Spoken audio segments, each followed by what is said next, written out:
के लिए और अपने लिए, धड़कन के लिए, जीवन के लिए एक वादा दोहराते रहेंगे। परवाह करेंगे, परवाह करेंगे, परवाह करेंगे, सुरक्षित रहेंगे। परवाह करेंगे, परवाह करेंगे, परवाह करेंगे, सुरक्षित रहेंगे। चल रे यारो ध्यान से, ध्यान से यारो, संभल के चलो रे बाबू, ध्यान से, ध्यान से यारो, संभल के परवाह करेंगे, सुरक्षित रहेंगे।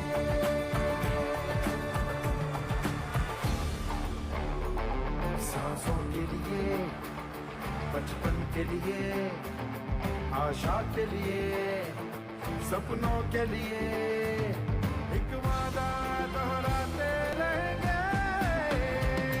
परवाह करेंगे, परवाह करेंगे, परवाह करेंगे, सुरक्षित रहेंगे। परवाह करेंगे, परवाह करेंगे, परवाह करेंगे, सुरक्षित रहेंगे। चल हीरो ध्यान से, ध्यान से यारो, संभल के चल यार, ध्यान से, ध्यान से यारो, संभल के परवाह करेंगे, सुरक्षित रहेंगे। माँ की उम्मीदों के लिए, देश के नए कल के लिए, किसी के प्यार के लिए, इंतजार के लिए एक वादा दोहराते रहेंगे। परवाह करेंगे, परवाह करेंगे, परवाह करेंगे, सुरक्षित रहेंगे। परवाह करेंगे, परवाह करेंगे, परवाह करेंगे, सुरक्षित रहेंगे। परवाह करेंगे।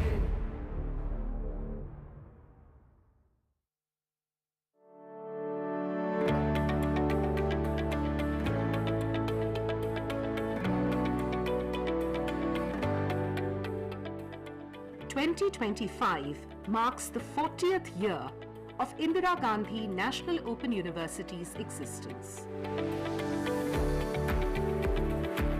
The journey from its infancy as a new institution with a bold vision of bringing education to the doorsteps of the learner to a mega university with over 3.5 million on its rolls is a truly remarkable one. From its humble beginnings in temporary buildings to the magnificent campus in Maidangadi, the university has established its place in the educational landscape of the country. IGNOU has earned the proud distinction as the #1 open university certified by the NIRF in 2024 and graded A++ by NAC. This affirms IGNOU's place as a pioneer and leader in open, distance and digital learning. While these recognitions are extremely gratifying, IGNOU's real award is the smiles on the faces of its successful learners and the achievements of our alumni in all walks of life. What are the features that make IGNOU unique? It offers flexibility of entry and exit, modular approach, and designs programs and courses across disciplines to meet the needs and interests of our learners. Access and equity are the foundational principles of this university. IGNOU is committed to delivering education to a diverse range of learners, including women, transgender individuals, prison inmates,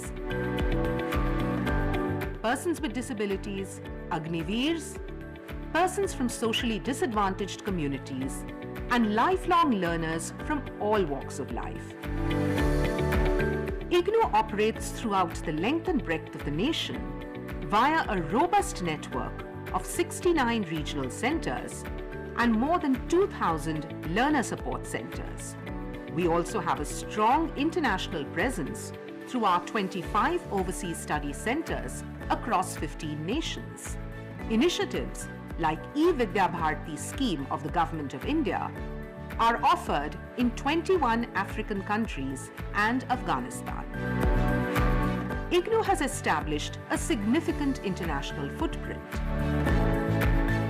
It has partnered with the Hellenic Open University and the Financial University under the Russian Federation for fostering international cooperation and creating opportunities for learners across the globe. In the year 2024, IGNOU launched 47 new programs of study. The university is committed toward realizing the vision embodied in the National Education Policy 2020 and has taken steps in implementing it through its program design and delivery. 26 undergraduate programs have been launched under the FYUP framework. The Indian knowledge system is being actively promoted by the university through a suite of programs such as Vedic studies, Hindu studies, Bhagavad Gita studies, Sanskrit literature, and Vedic mathematics, to mention a few.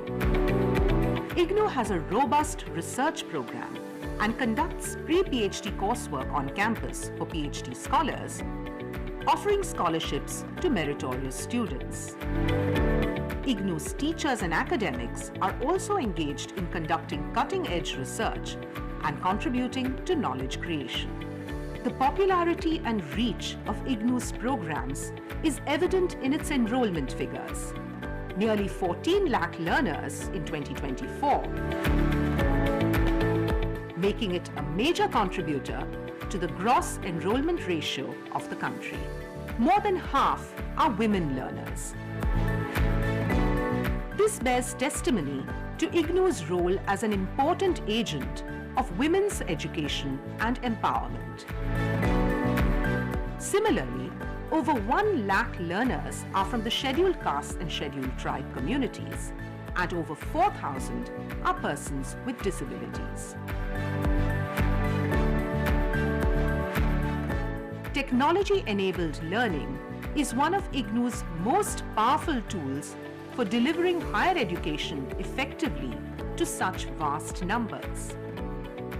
The self-learning material for all its programs is digitized and accessible on the eGyanKosh portal and IGNOU e-content app. The MBA courses are also available as audiobooks. 291 MOOC courses are available on the Swayam platform, of which IGNOU is the national coordinator. 64 new courses were introduced last year. IGNOU coordinates 6 Swayamprabha DTH channels, which conduct channel-based counseling in 15 regional languages. Most recently, Manipuri language was added to the list. Gyan Darshan, Gyan Vani, and Gyan Dhara continue to be our tried and tested modes of communicating with learners. IGNOU has added to its digital infrastructure with the introduction of 10 smart classrooms fully equipped with the latest technological tools. This will facilitate teaching, learning, and outreach to the distance learners. Providing study materials in regional languages is one of the major initiatives currently underway. A landmark day in the history of the university was the release of the flagship MBA program in Odia language at the hands of none other than the Honorable Minister of Education, Shri Dharmendra Pradhan, on the 21st of January 2025 at Bhubaneswar. IGNOU is a front-runner in innovation and was ranked as one of the top performers with 4-star rating in the field of promoting innovation and startup by the Ministry of Education's Innovation Cell. IGNOU's Innovation Cell organized about 100 activities and programs in 2024 in the fields of innovation, entrepreneurship, and startup. IGNOU Startup Mahotsav 2024 was organized to showcase the entrepreneurial initiatives of student and alumni. As IGNOU prepares to celebrate its 40th anniversary in 2025, we can look back with a sense of immense pride and gratification at its stupendous achievements. A sapling has grown into an immense tree under whose shade millions of lives have changed for the better. Let us renew our pledge to serve our learners with dedication and contribute towards the goal of Viksit Bharat.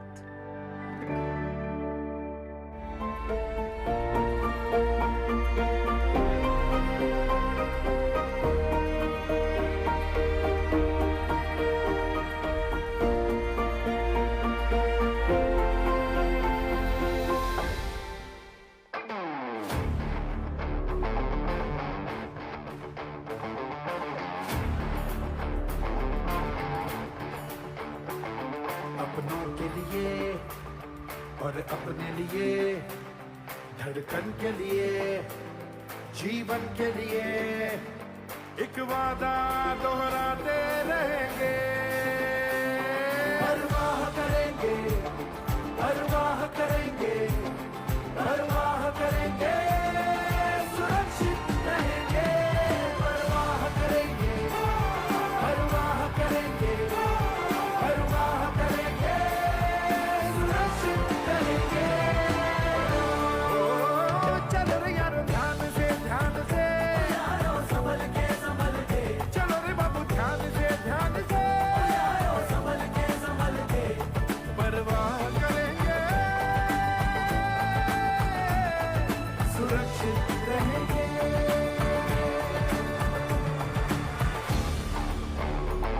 सांसों के लिए, बचपन के लिए, आशा के लिए, सपनों के लिए एक वादा दोहराते रहेंगे। परवाह करेंगे, परवाह करेंगे, परवाह करेंगे, सुरक्षित रहेंगे। परवाह करेंगे, परवाह करेंगे, परवाह करेंगे, सुरक्षित रहेंगे। ओ चल हीरो ध्यान से, ध्यान से, यारो संभल के, संभल के, ओ चल यार ध्यान से, ध्यान से, यारो संभल के, संभल के, परवाह करेंगे, सुरक्षित रहेंगे। माँ की उम्मीदों के लिए, देश के नए कल के लिए, किसी के प्यार के लिए, इंतजार के लिए एक वादा दोहराते रहेंगे। परवाह करेंगे, परवाह करेंगे, परवाह करेंगे, सुरक्षित रहेंगे। परवाह करेंगे, परवाह करेंगे, परवाह करेंगे, सुरक्षित रहेंगे। परवाह करेंगे।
अपनों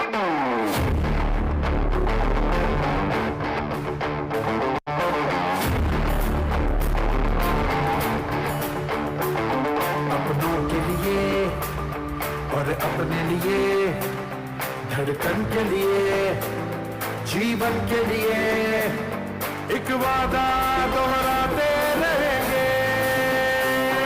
परवाह करेंगे, परवाह करेंगे, परवाह करेंगे, सुरक्षित रहेंगे। परवाह करेंगे, परवाह करेंगे, परवाह करेंगे, सुरक्षित रहेंगे। चलो रे यारो ध्यान से, ध्यान से, यारो संभल के, चलो रे बाबू ध्यान से, ध्यान से, यारो संभल के, परवाह करेंगे, सुरक्षित रहेंगे।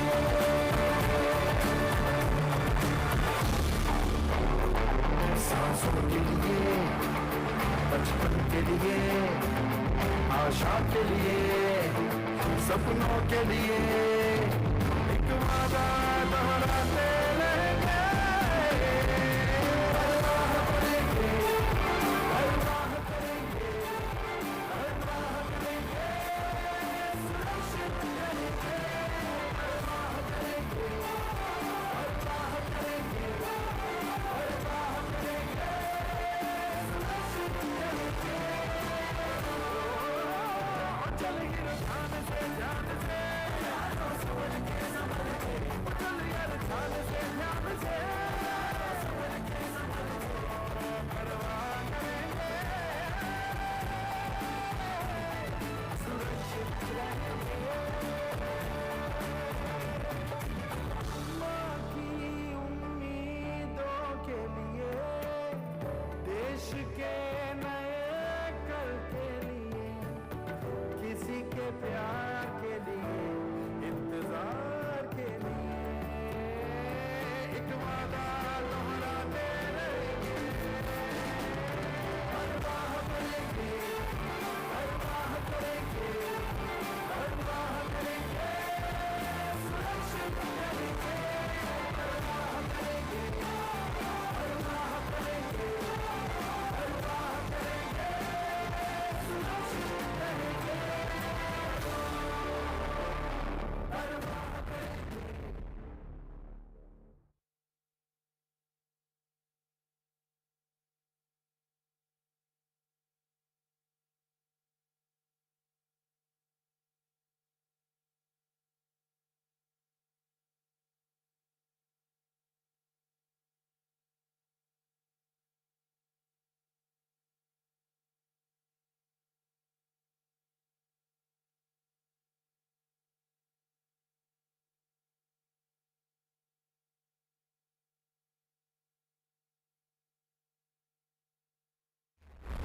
हर चोट बड़ी अहमियत रखती है।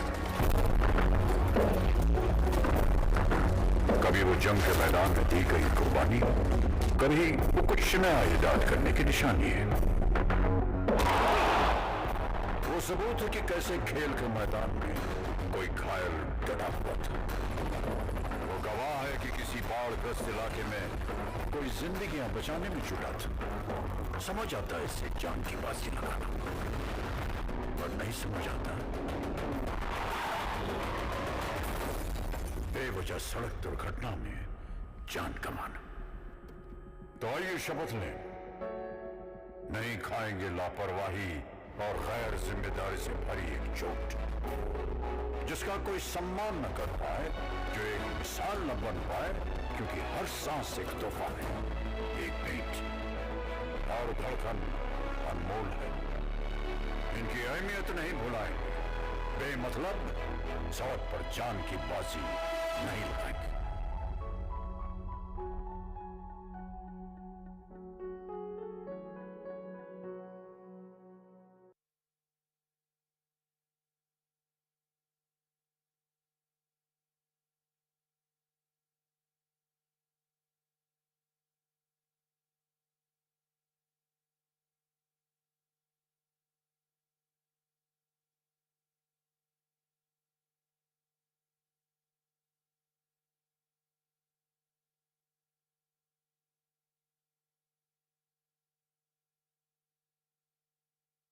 निकलो, साहब 5 बजे फ्री हो जाएंगे आप? जी मैम। और सुनो, थोड़ा तेज चलाना, तभी ऑफिस टाइम से पहुंच पाओगे। देवी जी, इतने दिनों से सबको क्या सिखा रहे हैं? भैया जल्दी मत मचाओ, आराम से जाओ। जी बिल्कुल, जल्दी मत मचाओ, आराम से आओ जाओ। सड़क दुर्घटना में जान मत गवाओ, जीवन है अनमोल, सबको बताओ। समझे? आजा।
सड़क सुरक्षा की पाठशाला, ख से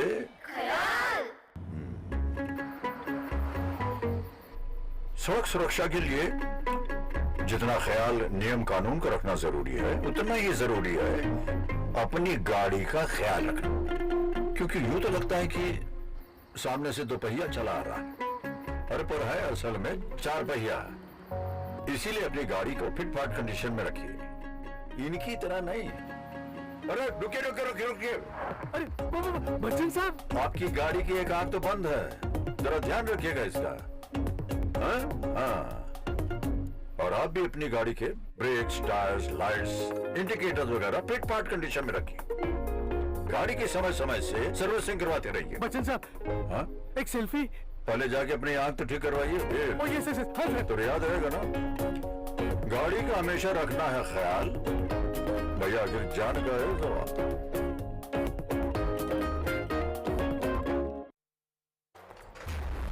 हर चोट बड़ी अहमियत रखती है। कभी वो जंग के मैदान में दी गई कुर्बानी, कभी वो कुछ नया ईजाद करने की निशानी है। वो सबूत है कि कैसे खेल के मैदान में कोई घायल डटा हुआ था। वो गवाह है कि किसी बाढ़ग्रस्त इलाके में कोई जिंदगियां बचाने में जुटा था। समझ आता है इससे जान की बाजी लगाना, और नहीं समझ आता बेवजह सड़क दुर्घटना में जान गंवाना। तो आइए शपथ लें, नहीं खाएंगे लापरवाही और गैर जिम्मेदारी से भरी एक चोट, जिसका कोई सम्मान न कर पाए, जो एक मिसाल न बन पाए, क्योंकि हर सांस एक तोहफा है, एक भेंट, हर धड़कन अनमोल है। इनकी अहमियत नहीं भुलाएंगे, बेमतलब सड़क पर जान की बाजी नहीं लगाएंगे।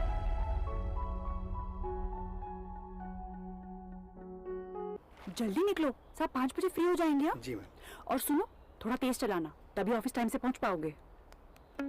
देवी जी, इतने दिनों से सबको क्या सिखा रहे हैं? भैया जल्दी मत मचाओ, आराम से जाओ। जी बिल्कुल, जल्दी मत मचाओ, आराम से आओ जाओ। सड़क दुर्घटना में जान मत गवाओ, जीवन है अनमोल, सबको बताओ। समझे? आजा।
हमारे मुख्य अतिथि का आगमन हो चुका है।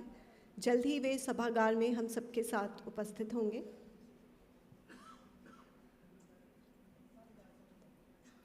Paying floral tributes to Dr. Ambedkar.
Second part.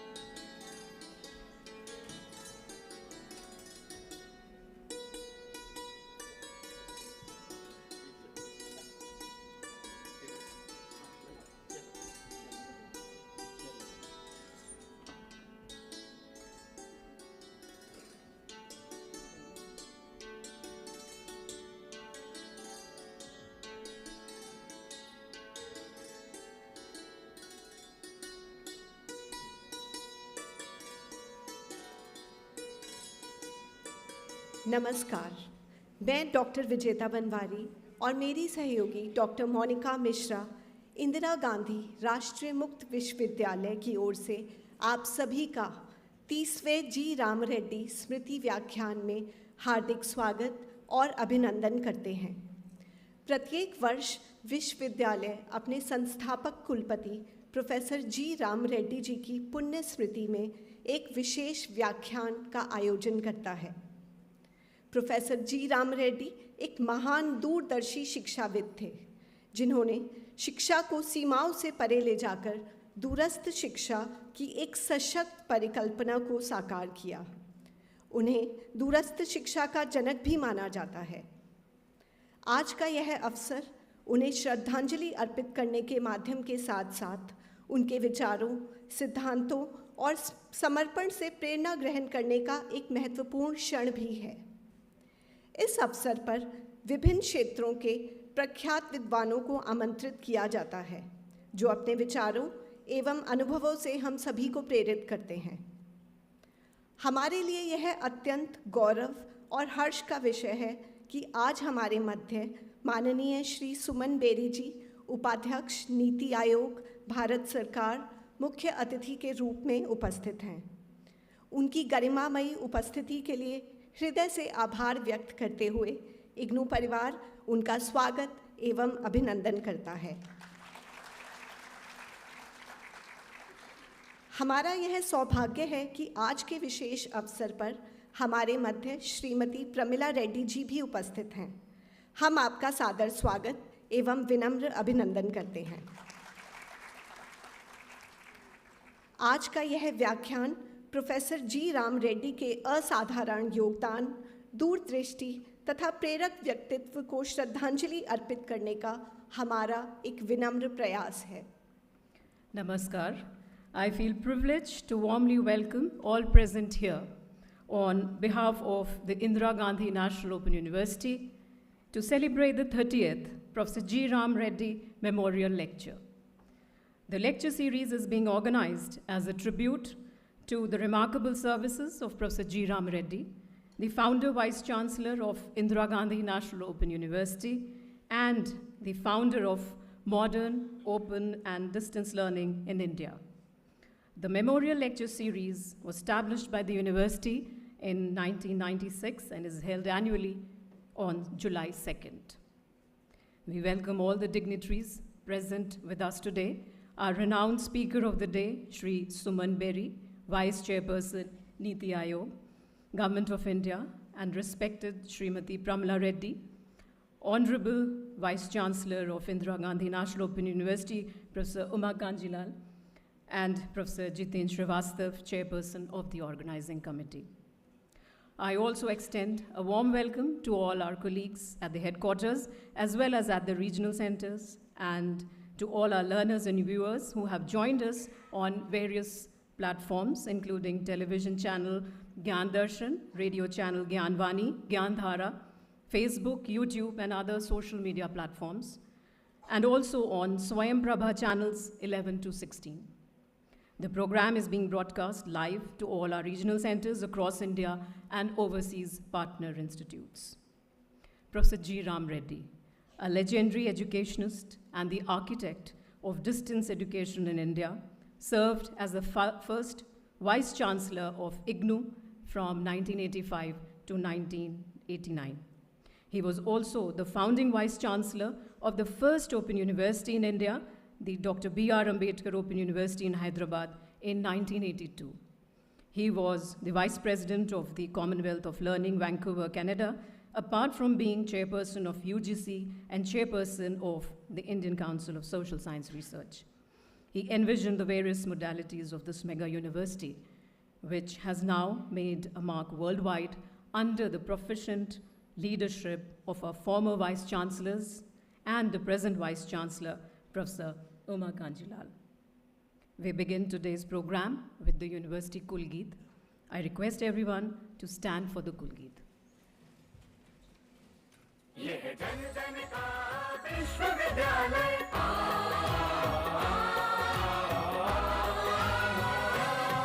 यह जन जन का विश्वविद्यालय सरल सुगम शिक्षा का आलय जन जन का विश्वविद्यालय जन जन का विश्वविद्यालय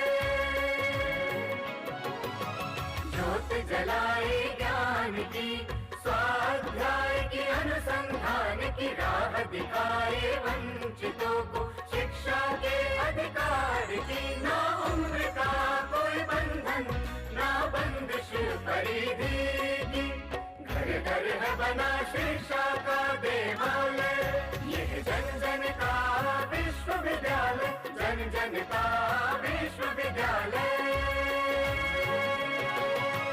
जन जन का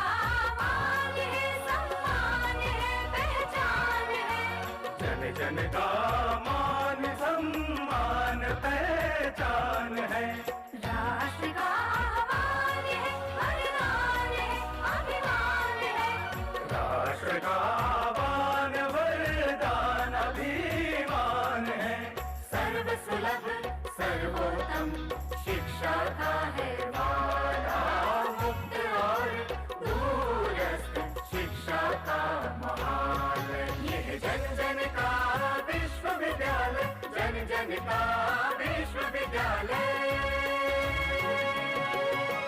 देश विदेश पटल पर भूषित नवाचार से सज्जित गुणवत्ता से परिपूरित ज्ञान वाणी ज्ञान दर्शन ज्ञान कोश से संचित ज्ञान कोश से संचित सर्वगुण संपन्न शिक्षा का हिमालय शिक्षा का हिमालय यह जन जन का विश्वविद्यालय जन जन का विश्वविद्यालय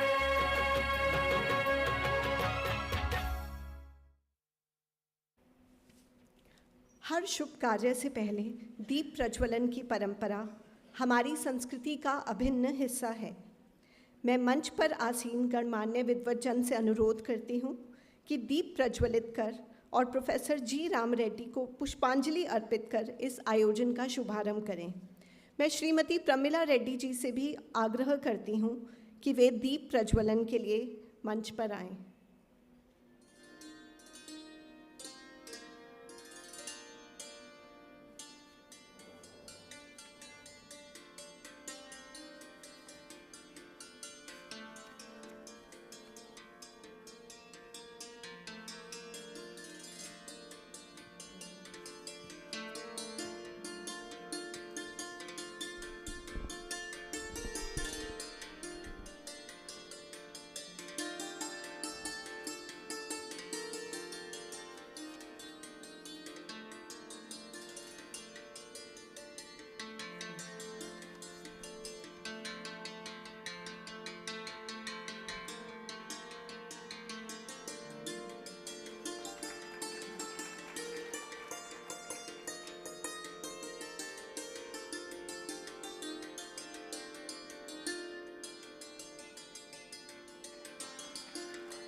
I now invite Professor Jiten Srivastava to deliver the welcome address.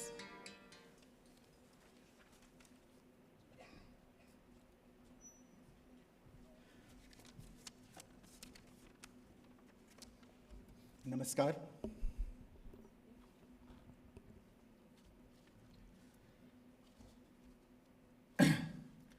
मंच पर उपस्थित आज के मुख्य अतिथि नीति आयोग के उपाध्यक्ष आदरणीय श्री सुमन बेरी जी, विश्वविद्यालय की माननीय कुलपति प्रोफेसर उमाकांत जी लाल जी, आदरणीय श्रीमती प्रमिला रेड्डी जी,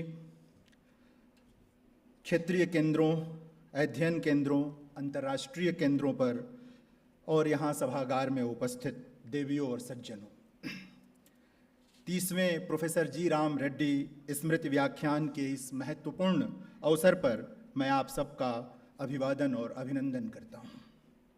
विश्वविद्यालय के कैलेंडर में 2 जुलाई एक विशिष्ट तिथि है। इस दिन विश्वविद्यालय के संस्थापक कुलपति प्रोफेसर जी राम रेड्डी की स्मृति में हम सब एकत्रित होते हैं, स्मृति व्याख्यान सुनते हैं और उन्हें याद करते हैं। प्रोफेसर जी राम रेड्डी को याद करना इस अर्थ में भी महत्वपूर्ण है कि इस बहाने हम विश्वविद्यालय के आरंभ और उसके विकास को याद करते हैं। हम यह देख पाते हैं कि हम कहाँ से चले थे और कहाँ तक की यात्रा की है। उस विज़न को भी याद करते हैं जो विज़न प्रोफेसर जी राम रेड्डी ने हम सबको दिया, इस विश्वविद्यालय को दिया। प्रोफेसर रेड्डी के योगदान का स्मरण करते हैं और इस प्रकार वे अपनी कीर्ति में अमर हैं। यही भारतीय जीवन दर्शन है, अंततः व्यक्ति अपनी कीर्ति में ही अमर होता है। दैहिक जीवन की एक निश्चित सीमा होती है। यह भौतिक काया एक समय के बाद नहीं रहती है, आदमी अपनी कीर्ति में ही अमर होता है, और प्रोफेसर जी राम रेड्डी अपनी कीर्ति में अमर हैं, और आज हम सब यहाँ उपस्थित हैं और प्रतिवर्ष उपस्थित होते हैं, इसका यह प्रमाण है। यह सुख और आह्लाद का विषय है कि माननीय कुलपति जी और विश्वविद्यालय के आमंत्रण को स्वीकार कर विश्वविख्यात अर्थशास्त्री और वर्तमान में भारत के नीति आयोग के उपाध्यक्ष श्री सुमन बेरी जी ने मुख्य अतिथि के रूप में यहाँ पधारना स्वीकार किया। उनकी उपस्थिति से हम सबका मान बढ़ा है। विश्वविद्यालय की ओर से सर मैं आपका हार्दिक अभिनंदन और स्वागत करता हूँ, और हार्दिक आभार व्यक्त करते हुए यह उम्मीद करता हूँ कि आपके व्याख्यान से हमें एक नई दिशा मिलेगी। हम सब जो यहाँ सुनने के लिए उपस्थित हैं, हम लोगों को कोई नया विज़न मिलेगा। हमारे विद्यार्थी और सब लोग जो जहाँ से सुन रहे हैं, सब बौद्धिक रूप से संपन्न होंगे, बहुत कुछ प्राप्त करेंगे। विश्वविद्यालय की माननीय कुलपति प्रोफेसर उमाकांत जी लाल अपनी सहजता, सरलता, प्रतिबद्धता और विद्वत्ता के लिए लोकप्रिय हैं, सुख्यात हैं। विश्वविद्यालय के इतिहास में वे पहली महिला कुलपति हैं सर। 40 वर्ष के इतिहास में वो पहली महिला कुलपति हैं। वे पिछले लगभग 36 वर्ष से इस विश्वविद्यालय के बृहत्तर परिवार का हिस्सा हैं। 1989 से वो विश्वविद्यालय में हैं। इस विश्वविद्यालय को हाईटेक बनाने का श्रेय उनको जाता है। लगातार शिक्षक के रूप में और भिन्न भिन्न भूमिकाओं में रहते हुए उन्होंने इस विश्वविद्यालय को हाईटेक बनाने की दिशा में काम किया। इस आयोजन में हर कदम पर हमें उनका पूरा दिशा निर्देश और सहयोग मिला है। मैडम, आयोजन समिति की ओर से मैं आपका हार्दिक आभार व्यक्त करते हुए आपका स्वागत और अभिनंदन करता हूं। आपकी सहजता से, कर्मठता से हम सब लोग लगातार कुछ न कुछ सीखते रहते हैं। आज हमारे बीच प्रोफेसर जी राम रेड्डी जी की सहधर्मिणी श्रीमती प्रमिला रेड्डी भी उपस्थित हैं। वे प्रतिवर्ष 2 जुलाई को हम लोगों का मान रखते हुए, हमारे निमंत्रण का मान रखते हुए हमारे बीच आती हैं, उपस्थित होती हैं। उनके आने से भी हम लोगों को बहुत बल मिलता है।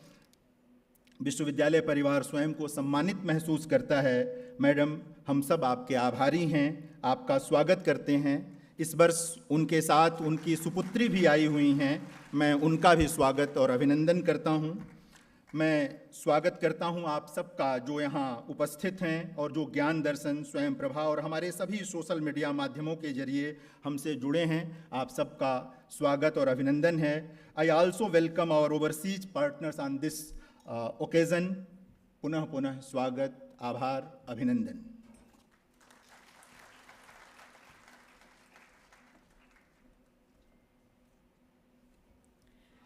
यह हमारा सौभाग्य है कि आज हमें माननीय श्री सुमन बेरी जी के अनुभवों और विचारों से प्रेरणा ग्रहण करने का एक अद्वितीय अवसर प्राप्त हुआ है। मैं माननीय कुलपति महोदय से आदरपूर्वक निवेदन करती हूँ कि वे हमारे अतिथि महोदय का सम्मान कर हम सबकी ओर से उनका आभार व्यक्त करें।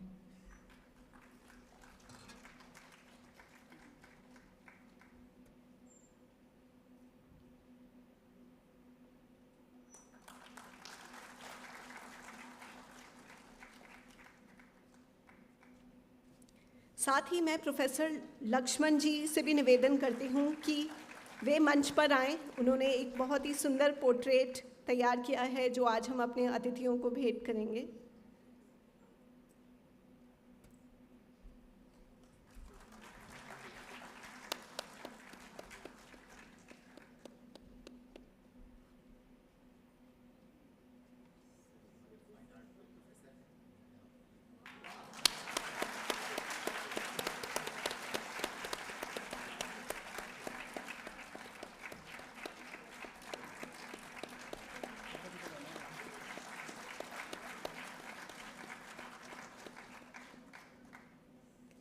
मैं माननीय कुलपति महोदया से अनुरोध करती हूँ कि वे श्रीमती प्रमिला रेड्डी जी का सम्मान करें।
IGNOU has played a significant role in breaking down barriers to education through direct-to-home Swayam Prabha channels. As one of the partners and contributors, IGNOU serves as the national coordinator of 6 Swayam Prabha channels. The content in these channels is delivered in 15 regional languages, including English. To meet the demand of continuous generation of content, IGNOU has set up 3 Swayam Prabha studios, 2 at the Center for Online Education, IGNOU campus, and the 1 at the Regional Center, Noida. These professional studios are equipped with state-of-the-art facilities which support both studio-based and outdoor media production, ensuring flexibility and high-quality output for educational content. Today, on this occasion, we request that our chief guest virtually inaugurate the Swayam Prabha studios located on the university campus as well as RC Noida.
अब मैं विश्वविद्यालय परिवार की ओर से माननीय कुलपति महोदया से सादर अनुरोध करती हूँ कि वे हमें संबोधित करें।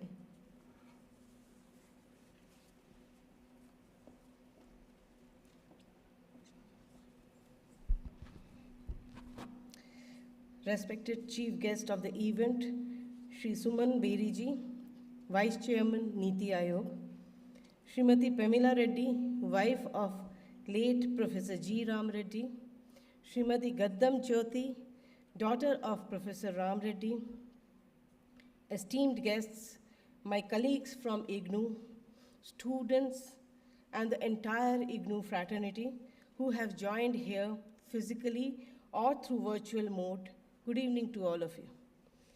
It is my great privilege to welcome you all on behalf of the university to the 30th Professor G. Ram Reddy Memorial Lecture. The Professor G. Ram Reddy Lecture was instituted in 1996 and is held on 2nd July every year to commemorate the legendary educationist and founder Vice-Chancellor of IGNOU. Professor G. Ram Reddy, who is also referred to as the father of modern distance learning in India, firmly believed that distance and open education system is the only approach that can meet the educational challenges in developing countries like India. He knew that through education, the people of this country could be empowered, and he dedicated his life to achieving this goal. Professor Reddy was the chief architect of the open and distance education system in India. Known for his leadership qualities, vision, and immense contribution to the field of open and distance learning, the seed of ODL system shown and nurtured by him have grown into a credible system of education in the country, making a significant contribution to the gross enrollment ratio. Established by the Act of Parliament in 1985, IGNOU, in the span of 40 years, has grown into the largest university in the world with 3.5 million students on the rolls and a base of 4 million alumni. The university aims to meet the educational goals of learners from India and around the world, regardless of their geographical, socio-economic status, and other circumstances. IGNOU, as an instrument of inclusive education, has relentlessly dedicated itself to promoting inclusion and accessibility in higher education. With a network of 69 regional centers, around 3,000 learner support centers, and around 334 programs of study, and another 450 online programs that reach the country's remotest corners, we have carried forward the mission of education as a right, not a privilege. We have extended educational opportunities to the marginalized communities, including SC/ST learners, around 21.2%. The participation of all disadvantaged groups put together is as high as 61.17%. Our student base includes inmates from jails across India through our specially designed programs, members of the armed forces and paramilitary services, ensuring that those who serve the nation also gain access to intellectual growth. Women participation is around 62.3%. Our student base in rural areas has reached 67.82%. Today, IGNOU is not just a university. It is a movement of empowerment, an open university in the truest sense, committed to democratizing knowledge. Under Professor Reddy's leadership, the university became a lifeline for countless learners, including homemakers, working professionals, and rural youth who would otherwise have been excluded from the formal education system. Today, NEP 2020 calls for flexible learning pathways, multiple exit and lateral entry options, and a credit-based system, all core principles of open and distance learning that Professor Reddy institutionalized at IGNOU, long before they were formalized in government policies. IGNOU, through its regional centers, community outreach, and special provisions for marginalized groups, including jail inmates, remains a shining example of this ethos in action. The NEP 2020 also promotes technology-enabled learning and lifelong education. Professor Reddy was a pioneer in using radio, television, and other media for teaching and outreach, laying the foundation for the digital platforms and online delivery of programs we now rely on. Let us also remember that Professor Reddy's influence extended beyond India. He was instrumental in setting up the Bangladesh Open University and the Sri Lanka Open University. He served as the first Secretary General of the Association of Asian Open Universities and was instrumental in the formation of the Commonwealth of Learning, serving as the first Vice President of COL. His contributions shaped global thinking on distance education, and his legacy continues to inspire international education reforms. As we chart the course towards Viksit Bharat 2047, we must remind ourselves that we are not beginning anew, but returning to the core ideals that Professor Reddy stood for and continuing them. The NEP 2020 is not just a policy for us. It is a reaffirmation of the vision he articulated and implemented throughout his life. In honoring him today, let us commit ourselves to advancing the principles he held dear: education that is open, inclusive, learner-centric, and rooted in societal transformation. Let IGNOU continue to be the living embodiment of his dream. Let every open university in India and the world draw strength from his pioneering efforts. And let every student who walks through our virtual and physical corridors feel the profound impact of a man who believed that education should be the birthright of every Indian. In the spirit of Professor Ram Reddy, let us move forward with courage, compassion, and relentless commitment to equity and access in education. The prestigious memorial lecture series delivered over the years by luminaries from various fields had primarily discussed on education, open and distance learning, innovations, and technology-enabled education. This year, we are privileged to have with us today Shri Suman Bedi ji, Vice Chairman of Niti Aayog, as the chief guest to deliver the memorial lecture. Sir, we are deeply honored and pleased by your benign presence at this auspicious event. Sir, I welcome you on this occasion, and we are eagerly waiting for the opportunity to listen to your insightful memorial lecture. Thank you. Jai Hind.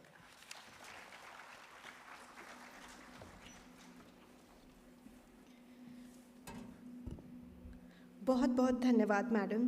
आपने बिल्कुल सही कहा, इग्नू केवल एक विश्वविद्यालय नहीं अपितु एक क्रांति है जो देश के हर कोने में ज्ञान का उजाला फैला रही है, और हम सभी को इस यूनिवर्सिटी, इस विश्वविद्यालय का पर गर्व है।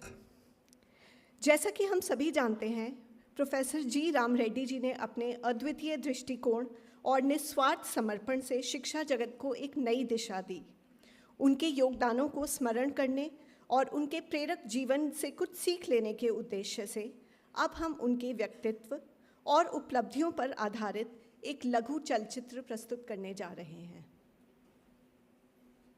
मैं EMPC से अनुरोध करती हूँ।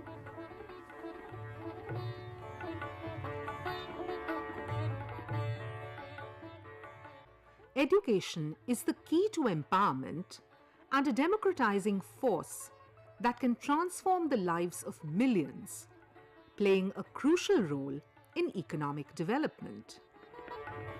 This fundamental idea was the driving force guiding the life and work of a visionary educationist and institution builder, IGNOU's founder Vice-Chancellor, Professor G. Ram Reddy. Professor Reddy's legacy is forever enshrined in the institutions he built and nurtured, which have brought the light of education to millions of learners. Our standards are as good as the standards of any conventional university. In fact, I would say that in the conventional system, standards vary from institution to institution. Whereas in our case, there is only one standard, and I must say that the standards are very high. And I say this because the material is prepared by the experts and prepared with a lot of caution and care. Any mistake we commit is a fatal mistake. It's not a mistake committed in a classroom where, well, we can sometimes get away with some of these things, but that's not possible here. Professor G. Ram Reddy, widely acknowledged as the father of distance education in India, and played a stellar role in this transformation. Born on December 4th, 1929, in a small village in Karimnagar, in present-day Telangana, he was among the few in his area to complete his matriculation and pursue higher education. He earned his master's degree in political science from Osmania University and continued his academic journey at the London School of Economics in the United Kingdom. Returning to India, he joined Osmania University in 1959 and had a distinguished career as an eminent teacher and researcher in the fields of political science and public administration. In 1977, he was appointed the Vice-Chancellor of Osmania University. Professor Reddy was instrumental in founding India's first Open University in 1982, the Andhra Pradesh Open University. He was then tasked with preparing the blueprint for setting up a national Open University. In 1985, IGNOU was established and Professor G. Ram Reddy was appointed its founder Vice-Chancellor from 1985 to 1990. Today, IGNOU stands tall and proud as the leader in open, distance and online learning. Professor Reddy's expertise was acknowledged internationally when he helped establish the Commonwealth of Learning in Vancouver, Canada. He served as its first vice president, guiding its early development. Along with his path-breaking contributions to open and distance learning, Professor Reddy played a pivotal role as an educational administrator. He served as the chairman of the University Grants Commission, where he initiated reforms to improve academic quality, including establishing the National Assessment and Accreditation Council as the chairman of the Indian Council of Social Science Research. IGNOU, under Professor Reddy's leadership, pioneered new approaches to teaching and learning, leveraging print, audio, and video media to reach students across the country. The university's commitment to accessibility and affordability became its hallmark. He was a visionary, and his endeavors were not confined to the borders, but transcended borders. Given his academic prowess and administrative acumen, he played a key role in shaping overseas open universities like the Sri Lanka Open University and the Bangladesh Open University. Professor Ram Reddy said, I fathered 2 open universities, but I also conceived another open university. And he pointed to me and he said he delivered it. Professor Reddy was a leading figure in global distance education.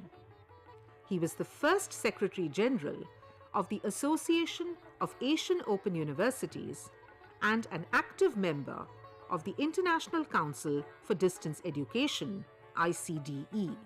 In recognition of his contributions, he received the prestigious COL ICDE Award of Excellence in 1995. Tragically, he passed away just days later, on July 2nd, 1995, at the age of 65. The story of Professor G. Ram Reddy and IGNOU is a testament to the power of vision, dedication, and the unwavering belief in the transformative potential of education. The National Education Policy, NEP 2020, aligns with his vision by emphasizing flexible, multidisciplinary learning and access to education for all. Professor G. Ram Reddy's legacy continues to guide and inspire us all.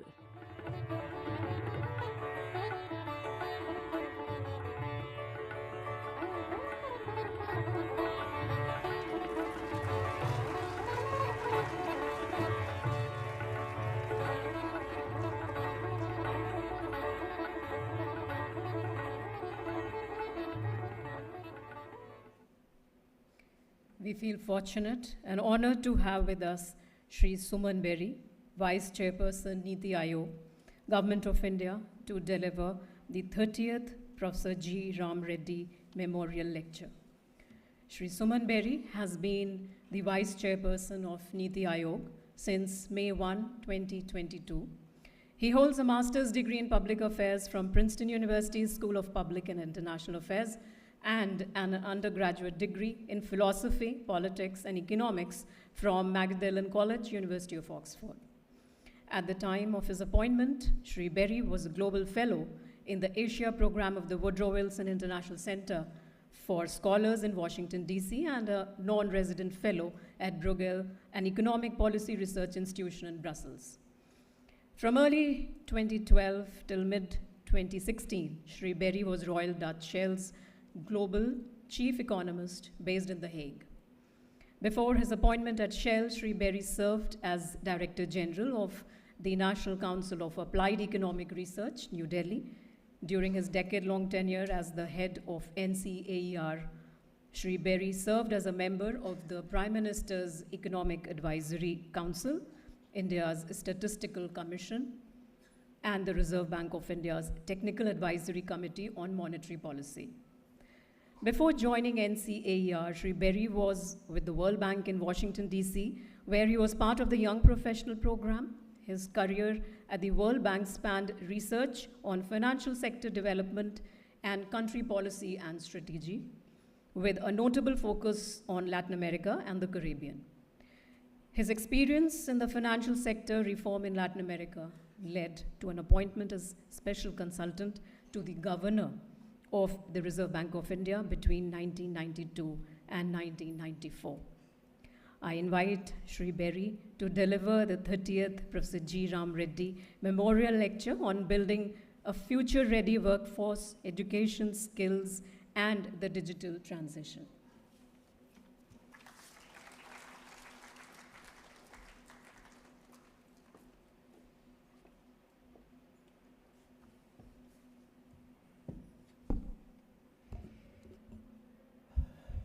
Dignitaries on the dais, Professor Uma Kanjilal, Vice Chancellor, IGNOU, Professor Jitendra Srivastav, Chairman, Organizing Committee. In the audience, Mrs. Pramila Reddy and her daughter, others who welcomed me and who have been involved in organizing this event today, who I met before this meeting, and all of you in the audience and the many more who are online.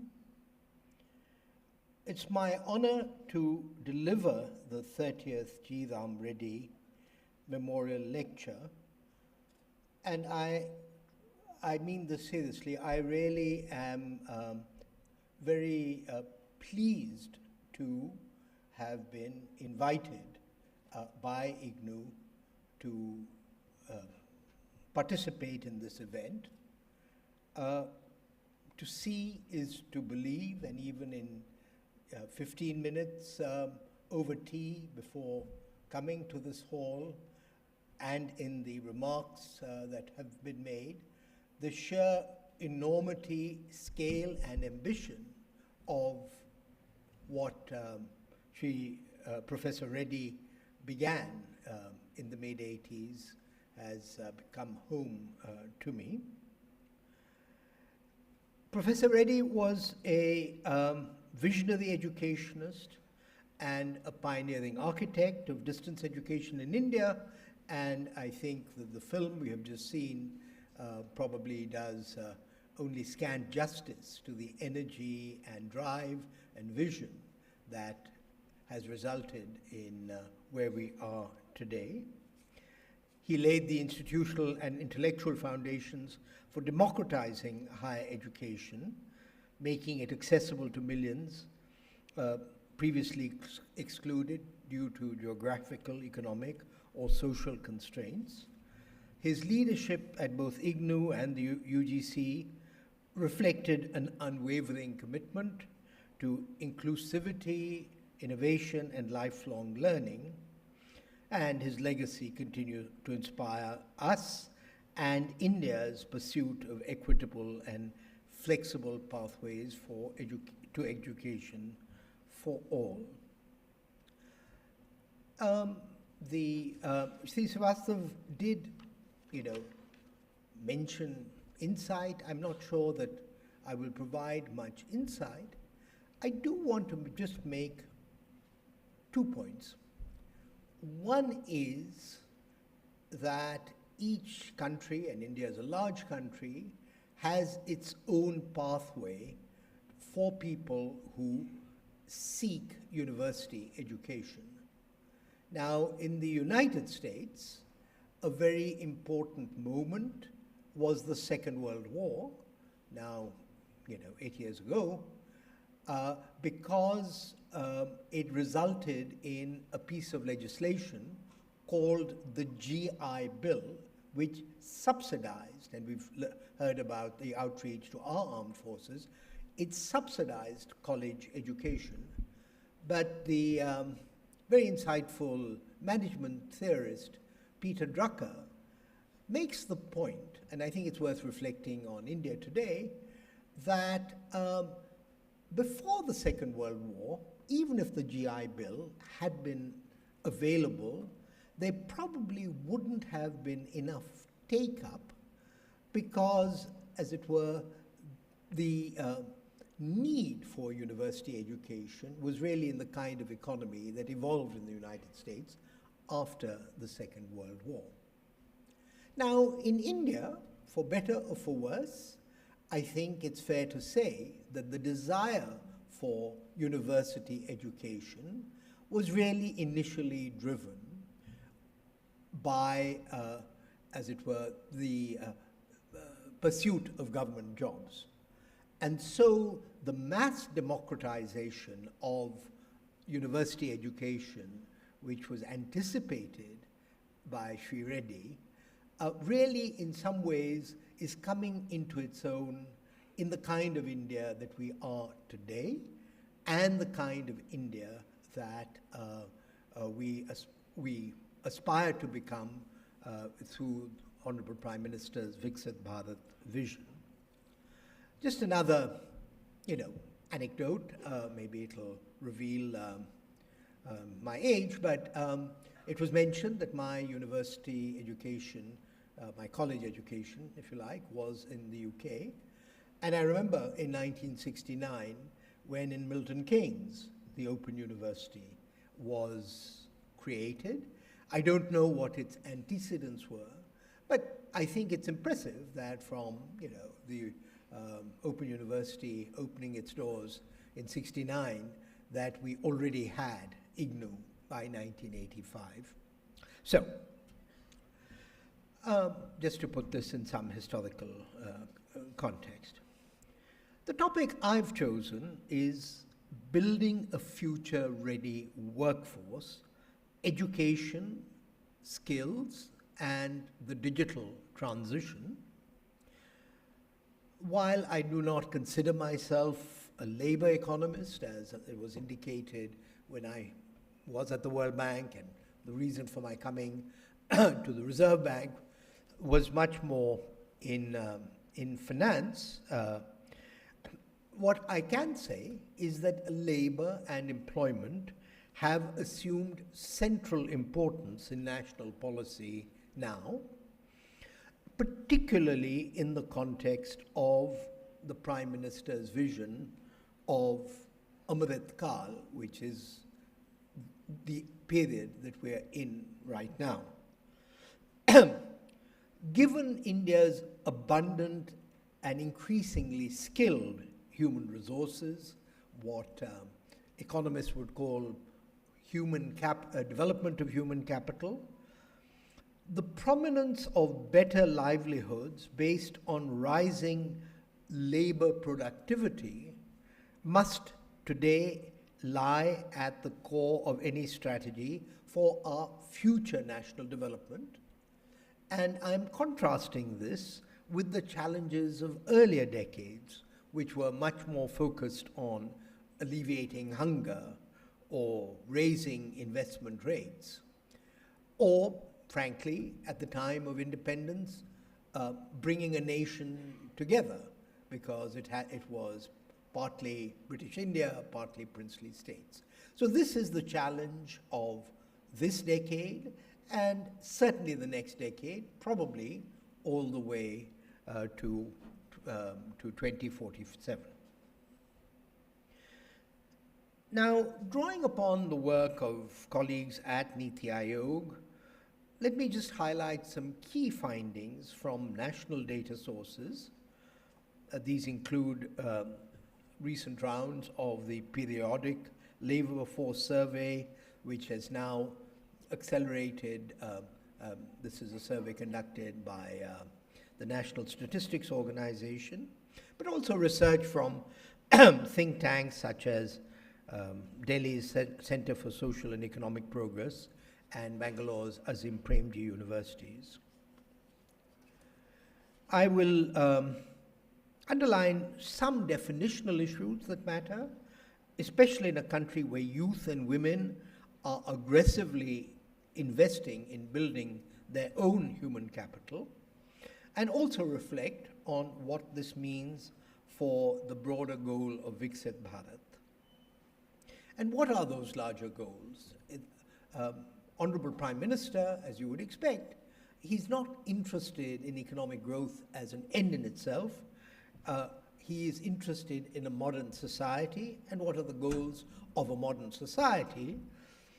They are to live well, for each generation to feel that their children have better opportunities than themselves, and to be free from material insecurity. So Viksit Bharat at 2047 is not only a vision, it's a challenge to deliver that based on our current crop of educated people in the next now 22 years. We talk of a demographic dividend, and India will retain its globally significant demographic advantage for really just about the next decade, and that's what makes this parliament term and what follows it absolutely critical. And this is a time for us to harness this labor force for fast economic growth, but high quality economic growth, going back to the issue of productivity that I'll elaborate a little bit later. You would have probably read in the newspapers that the working age population, and there are many different definitions, I won't bore you, the working age population is declining in what we call high-income countries. India is a low middle-income country, about -4% over the next quarter century, the period up to Viksit Bharat. China actually contracting by more than the advanced country, 8.4%. And some of our middle-income competitors, countries like Thailand, Mexico, etc. And I should acknowledge that these are data that have been assembled by Dr. Arvind Virmani, who serves as a member at Niti Aayog. Against all these declines, India's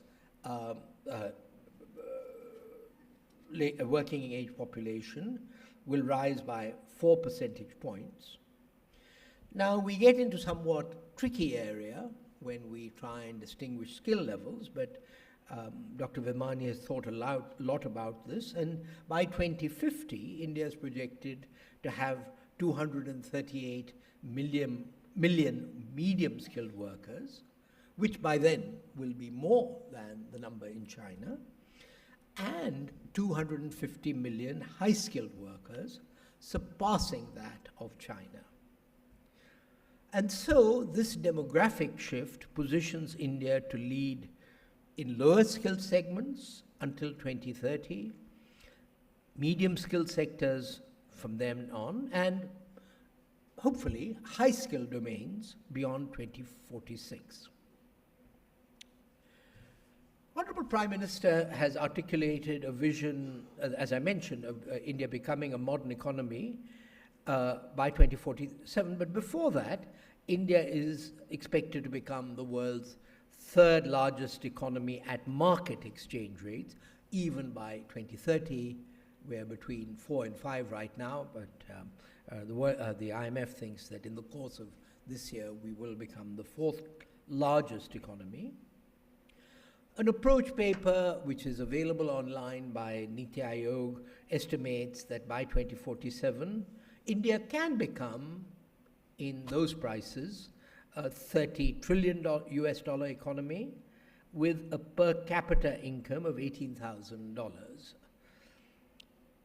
These figures are useful for global benchmarking, but actually for what IGNOU is involved in, what truly matters is real growth in rupee terms and growth in real per capita income. I mentioned already that to reach some of these goals, faster growth in labor productivity, measured as output per worker or output, if you have it, for per hour, is essential. And I really, as an economist, would interpret the mission of IGNOU and the students who come to IGNOU as a very powerful instrument for raising their productivity and their incomes, and thereby contributing to the goal of Viksit Bharat. But let's be clear, productivity ultimately depends on workers and enterprises. Workers or students investing in themselves, investing in their skills, investing in their educations, and enterprises, businesses, improving their technology, expanding their product line. So, ultimately, the challenge is to bring together demand and supply for skilled labor.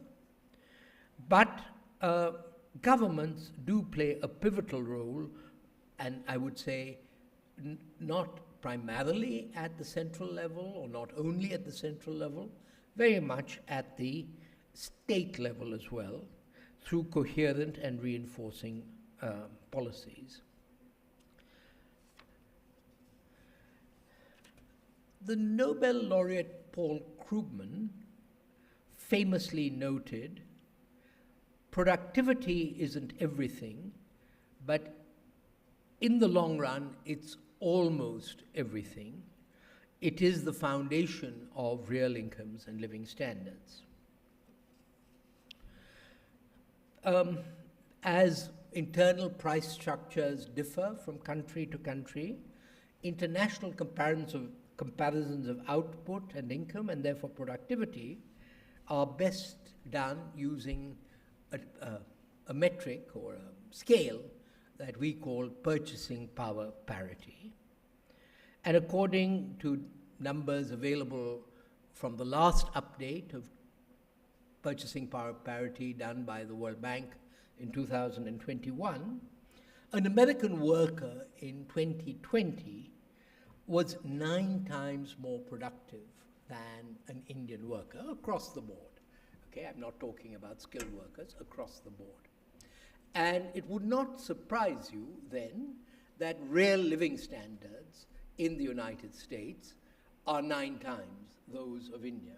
And it is for this reason that the education challenge, in effect, becomes a productivity challenge.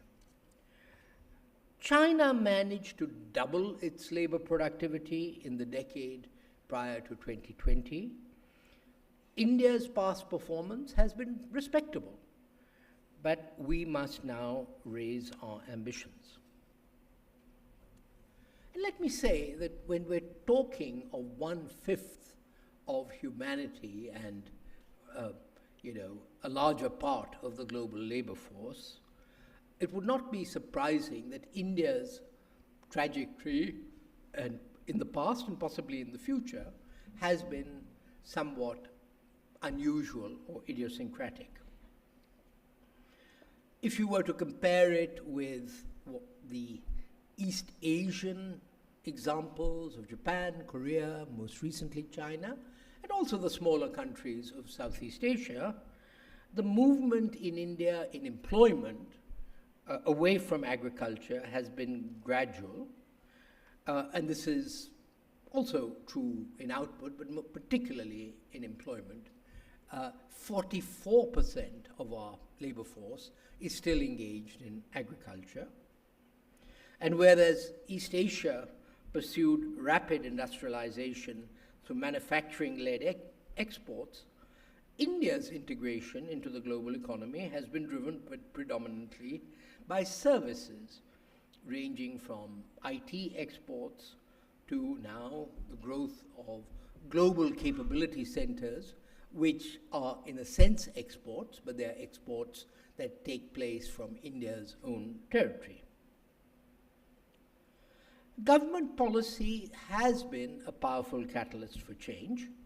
Programs such as production-linked incentive, labor law reforms, Skill India, NEP 2020, to which much reference was made, but even Digital India and PM Gati Shakti are reshaping the country's productive landscape.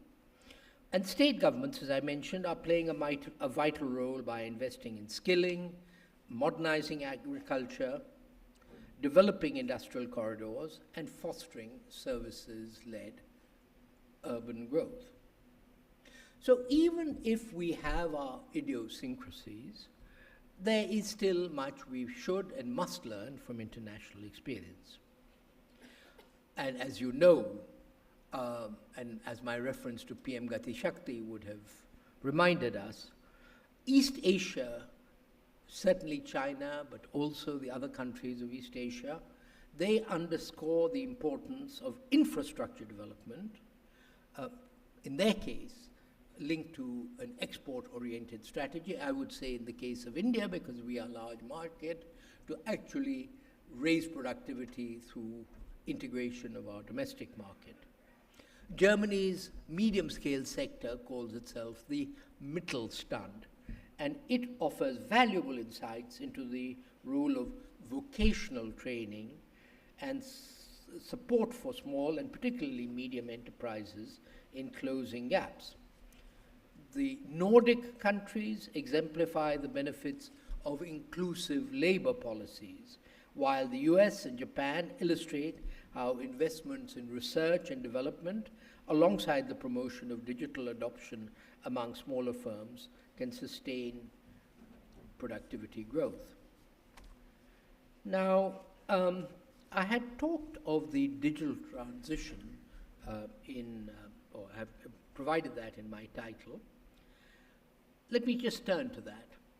Emerging technologies, particularly artificial intelligence and what is called generative AI, hold transformative promise, and I had a discussion, in my discussion before coming here, we talked about how IGNOU itself, because of the diversity of languages in India, could well benefit from, as it were, AI tools, innovations. And we know that these innovations can automate routine tasks, improve decision-making, and enhance efficiency, especially in the service sectors, but not only, even in agriculture and the delivery of government services. But for this to really move the needle, India must ensure that digital infrastructure reaches every corner of the country, including rural and informal segments, and we must also then prioritize large-scale investments in reskilling and workforce adaptation. India's productivity strategy, and I've hoped by now I've indicated that productivity is just another word for real economic growth, will be distinct from that of advanced economies such as the United States, if only because of our demographic dividend. We possess several structural advantages. First, fast rising domestic incomes are fueling greater demand for manufactured goods. An opportunity, when combined with improved labor productivity and upskilling, can drive broad-based productivity gains. And India also exhibits higher productivity levels in select service sectors compared to manufacturing, so that gains could come from enabling more workers to transition into high-value services. I'm stressing this because up till now, the playbook has been agriculture, manufacturing, services. And India, I think, already demonstrates that productivity in services can already be high, and so the curriculum of entities like IGNOU should be focused on those sectors as well, even though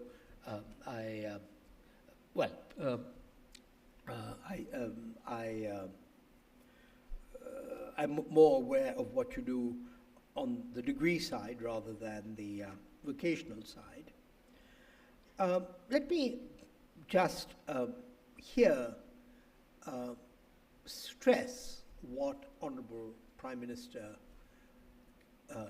has observed in my presence and in public and related to IGNOU and IGNOU's mission. He is insistent that this vast infrastructure, much wider than IGNOU, but including ITIs and other infrastructure, we must be skilling youth for the jobs of tomorrow. And so this is a question of getting them skilled on EVs rather than ICE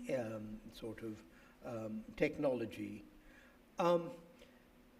But what I have found, and you would be aware of this, is our youth, much more than somebody of my generation, are restless and they are constantly hopping around.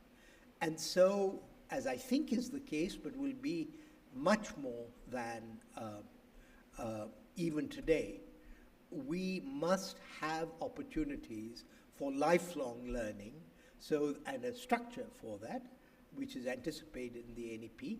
So people must be able to come back to institutions like IGNOU for refresher courses as technology develops. Let me also note that while I've been talking about productivity within a sector, it is actually also linked with the size structure of firms. And as many of you would know,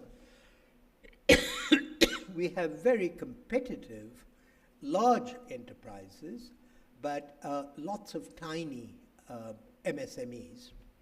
So while labor productivity in large firms does not vary dramatically across countries, the key differences lie in number and performance of small and medium enterprises, and this requires, policies that strengthen competition, reduce barriers to what we economists call formalization,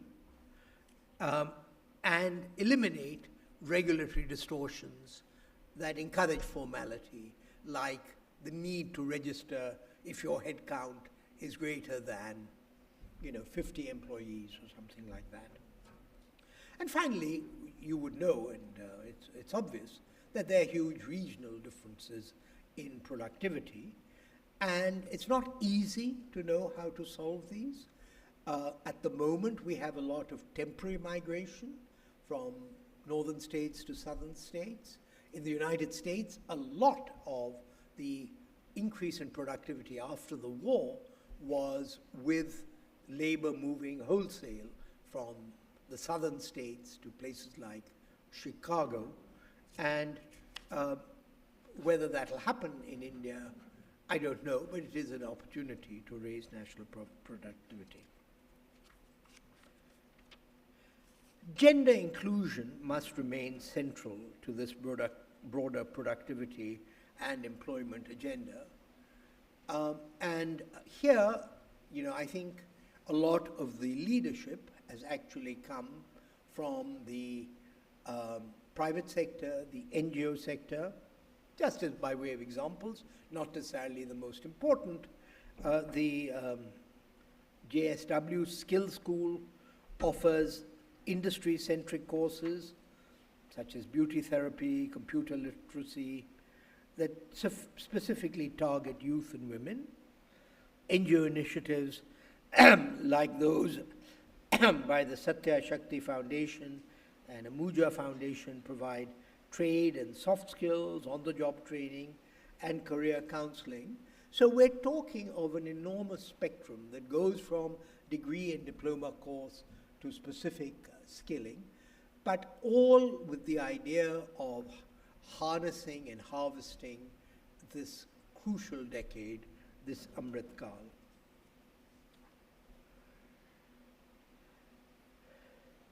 Now, just let me conclude with a point or two about Niti Aayog. Niti Aayog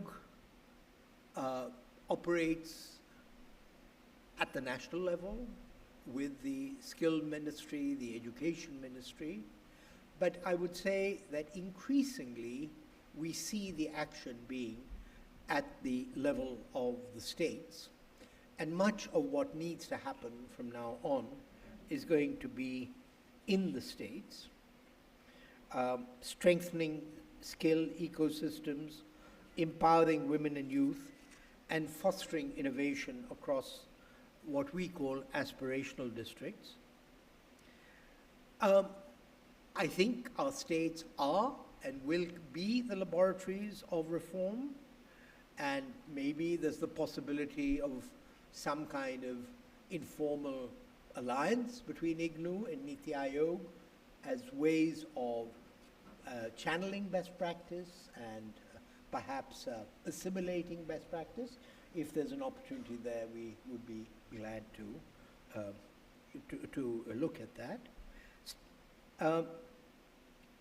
Northern and eastern states such as Bihar and Uttar Pradesh must focus on creating sufficient opportunities for their youthful populations, while southern states like Kerala and Tamil Nadu, which are aging rapidly, will need to drive productivity-based growth, integrated labor markets, internal migration policies, and coordinated reforms are vital. So let me conclude. India stands at a defining moment. Our demographic window is open now, but will remain so for only another 15 years. I think I must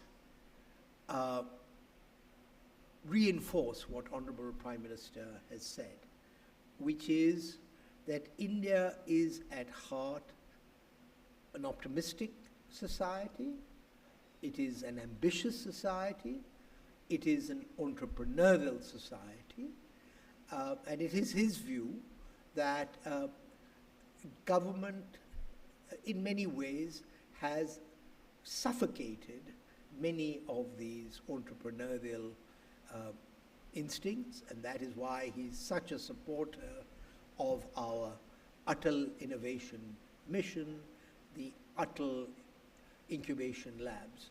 He sees more clearly, I think, than many of us do, although Sri Reddy may have been ahead of him, that the world of work in the future will be different, is largely unknowable, and is best understood by those who are in the labor force. So we have to trust our young and give them the tools that they need to prepare themselves for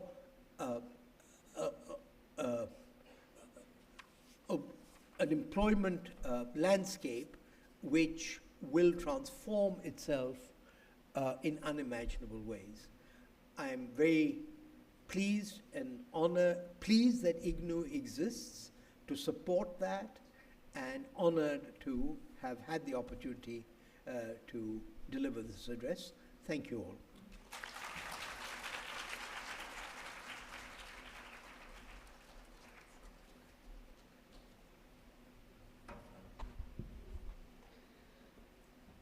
बहुत बहुत धन्यवाद sir. आपके इस विचारोत्तेजक व्याख्यान के लिए हम आपका हृदय से धन्यवाद करते हैं। अब मैं doctor SP Raut, deputy registrar administration से निवेदन करती हूं कि वे धन्यवाद प्रस्ताव रखें।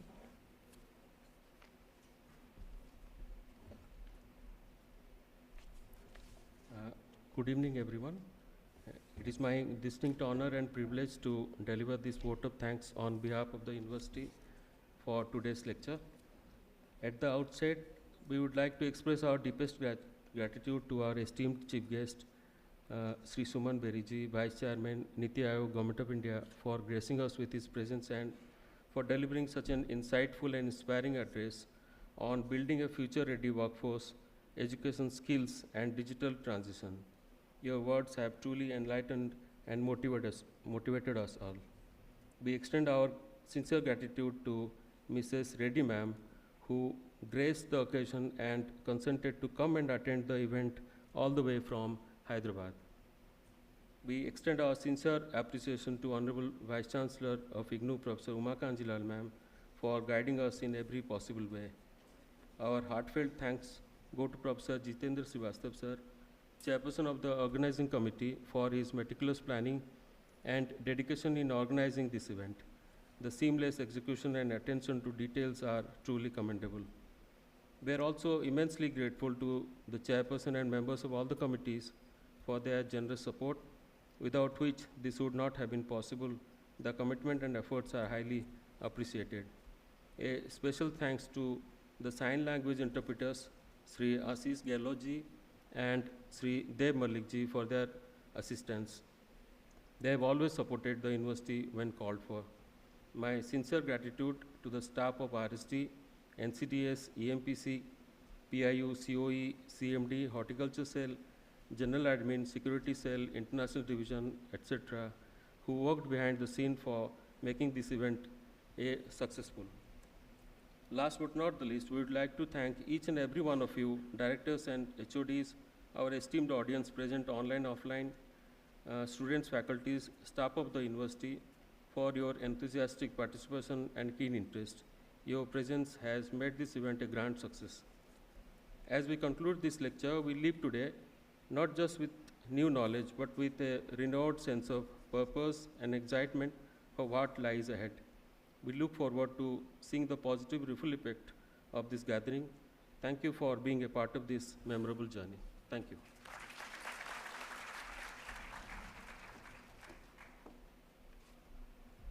Please stand for national anthem. जनगण मन अधिनायक जय हे भारत भाग्य विधाता पंजाब सिंध गुजरात मराठा द्राविड उत्कल बंगा विंध्य हिमाचल यमुना गंगा उच्चल जलधि तरंगा तव शुभ नामे जागे तव शुभ आशीष मांगे गाहे तव जय गाथा जन गण मंगलदायक जय हे भारत भाग्य विधाता जय हे जय हे जय हे जय जय जय जय हे